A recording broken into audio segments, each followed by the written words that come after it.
Hey, I'm Prakash. Going to go through the exercises that we're going to have on this week's workout. Structure is going to be a little bit different than what it has been, so just make sure you reference the workout sheet that we send you also. Starting off with a core circuit on this round of workout. What we're going to do here, you can leave the feet down if you want, pick them up if you feel like you can, and give yourself a little more challenge. We're going to go oblique twists, making sure we're getting a nice good rotation here in the core. After that, the next one on that core circuit is going to be a seated crunch. Starting out in a similar position, we're going to lift the legs up, hands out. We're going to crunch the knees in and extend, in and extend. From there, the next core exercise will be toe taps or toe touches. We're going to lay flat back, a little bit of bend in the knees, the legs up. What we're going to do is we're going to reach up to the toes, getting a good flex in the abs every time. All right. Then from there, we're going to be going into a little bit more legs, lower body. Starting off with goblet squats. So you can use a kettlebell or you can use a dumbbell. We're just going to kind of diamond the kettlebell or dumbbell up by the collarbone, a little bit wider than our normal squats.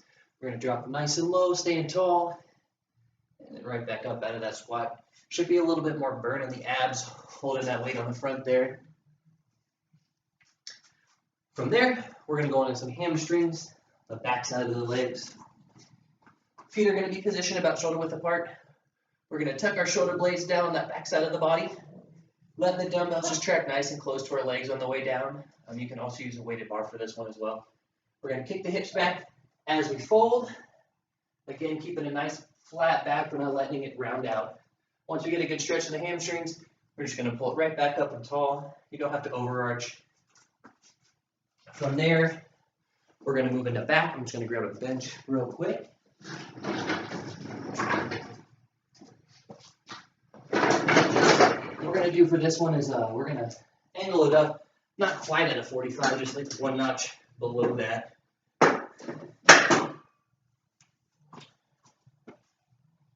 Going to take two dumbbells.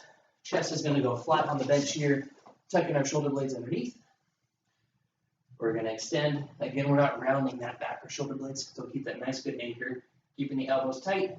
We're going to row up, nice good squeeze in the middle, upper back. Almost feels like we're pinching our shoulder blades together on this one. Just get a refresher what we got next. All right.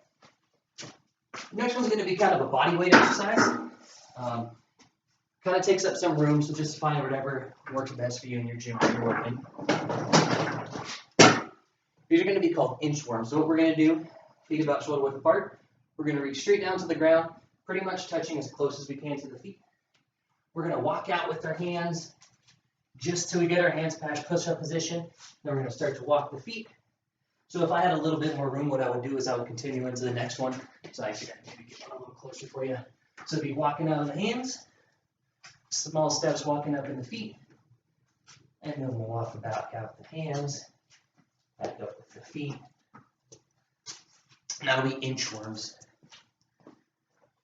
From there, we're going to work into a little bit of triceps, back side of the arms. So we'll be using a bench again for this one.